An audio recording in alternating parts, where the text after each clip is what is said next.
Everyone is asking the same question about artificial intelligence. Which job will it take first? Drivers, writers, programmers, accountants. Every week, a new list. Every list, a new argument.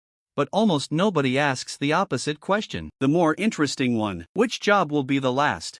Not the last to matter, the last one standing, the final thing a human gets paid to do, after the machines can do everything else.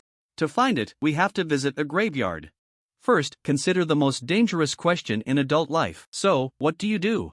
Humans built their entire identity on the answer. It's the first thing we ask strangers. It's how we introduce ourselves at parties, how we size each other up, how we decide who we are. Now imagine answering it as the last employed person on Earth. Everyone else is free.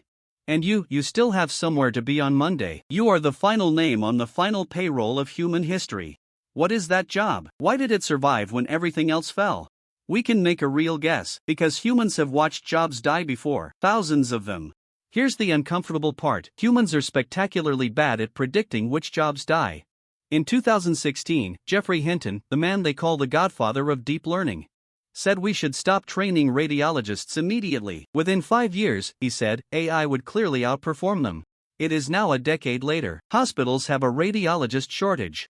The AI didn't replace them, it became their assistant. The smartest man in the field got the direction right and the job wrong. Why does this keep happening? A robotics researcher named Hans Moravec found the answer decades ago. The things humans find hard at chess, calculus, logic, are easy for machines. The things humans find effortless, walking on gravel, folding laundry, reading a room, are brutally, absurdly hard. Evolution spent 1 billion years perfecting our hands and instincts, and barely 100,000 on spreadsheets. So the safe jobs list was upside down. The accountant was in danger. The plumber was fine. Predictions fail. But the graveyard of dead jobs tells a different story, a more honest one. Meet the knocker-upper. Before alarm clocks were cheap, British factory workers paid a human being to wake them, a person who walked the streets at dawn, tapping bedroom windows with a long pole.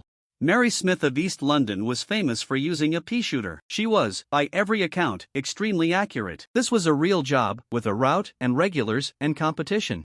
The job had one famous flaw: who wakes the knocker-upper? The answer, and this is real, was a knocker-upper's knocker-upper. It survived into the 1970s. Then alarm clocks got cheap and an entire profession simply stopped. Or consider the switchboard operator. At the peak, over 350,000 people, mostly women, physically connected America's phone calls, one plug at a time. Direct dialing erased them over one long human lifetime. The last hand-cranked phone system in America ran until 1983 in Bryant Pond, Maine, where locals fought to keep it under the slogan, "Don't yank the crank." They lost. And before computer meant a machine, it was a job title. For 300 years, a computer was a person, usually a woman, doing calculations by hand. In 1962, NASA's machines calculated John Glenn's orbit. Glenn refused to fly until one human computer, Katherine Johnson, rechecked the machine's numbers by hand. His words: "If she says they're good, I'm ready to go." Remember that detail. The machine did the work, but the human carried the trust. It's going to matter later. Job after job, the pattern looks the same: the machine arrives, the job dies. But one job refused to die for 50 years, and the reason changes everything. The elevator could drive itself in the year 1900. Automatic elevators existed. They worked. And for 50 years, humans refused to get in. People would step into an empty elevator, see nobody at the controls, and step right back out. The technology was ready in 1900. The trust arrived around 1950. What finally changed it? In 1945, New York's elevator operators went on strike and paralyzed the city. Office towers stood useless. Millions in losses, in 1 week.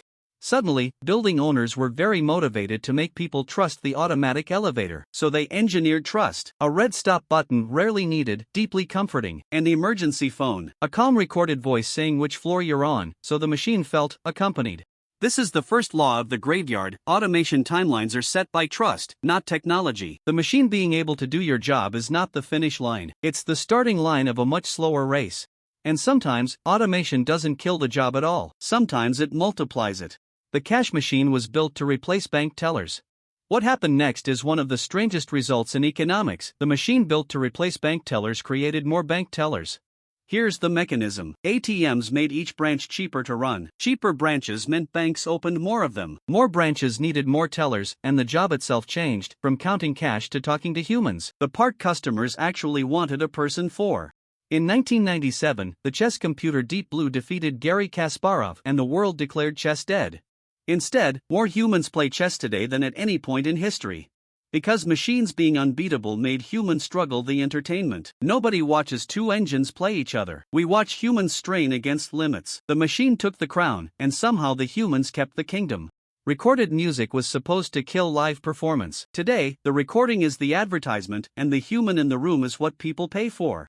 And in London, right now, a small team still works as lamplighters, keeping about 1,300 gas lamps burning around Westminster. The job outlived its own century, not because it's necessary, because it means something. Every survivor shares one trait. And it's not skill. Here's the pattern hiding in the graveyard. Jobs die when the human is the process, a pair of hands moving things from A to B, a voice connecting call to call. Machines eat processes. Jobs survive when the human is the product, when the entire point of the service is that a person is doing it. A machine can be faster, cheaper, more accurate, and it still can't be present. It can't witness your life. It can't mean the words at a funeral. It can't lose, which means it can't compete. It can't struggle, which means it can't inspire.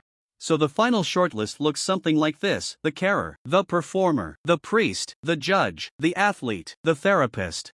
But there's one candidate nobody puts on the list. Try to imagine putting an algorithm on trial. A bridge collapses, a diagnosis was wrong, a fortune vanished. Society demands what it has always demanded. Someone must answer for this. And here we hit the wall. You cannot imprison an algorithm. You can't fine it into remorse. You can't ask it to resign, look into its eyes, or make it swear an oath. Punishment only works on something that can care. Which means every automated system, every fleet of driverless trucks, every AI hospital, every algorithmic bank still requires one human being whose actual job is to be the one who answers for it. The signature on the line, the name that can be blamed. The last job might not be a skill at all. It might be a burden, responsibility. The one thing you can't automate because its entire value is that a human carries it. Or, the last job is older than that. Anthropologists point to a 15,000-year-old human thigh bone broken and then healed. In the wild, a broken femur is a death sentence. Healed means one thing: someone stayed, someone brought food, someone kept the fire going for weeks for a person who could give them nothing back. Caring for another human is older than farming, older than trade, arguably older than work itself. It was the first job. It may also be the last one. Which means the question was never really about jobs at all. Go back to the dinner party. So, what do you do? We always thought that question was about tasks, titles, salaries. It never was. It's a survival-era question wearing a business suit. What it actually asks is, who counts on you? What would go unlit, unfed, unfixed, unwitnessed if you stopped? The machines will take the tasks. Most of them, eventually. But being counted on was never a task. He lights it. The lamp glows. He stands in its warm circle for a moment. The last job won't go to whoever works hardest. It will belong to whoever is needed most. And that job has never once been posted.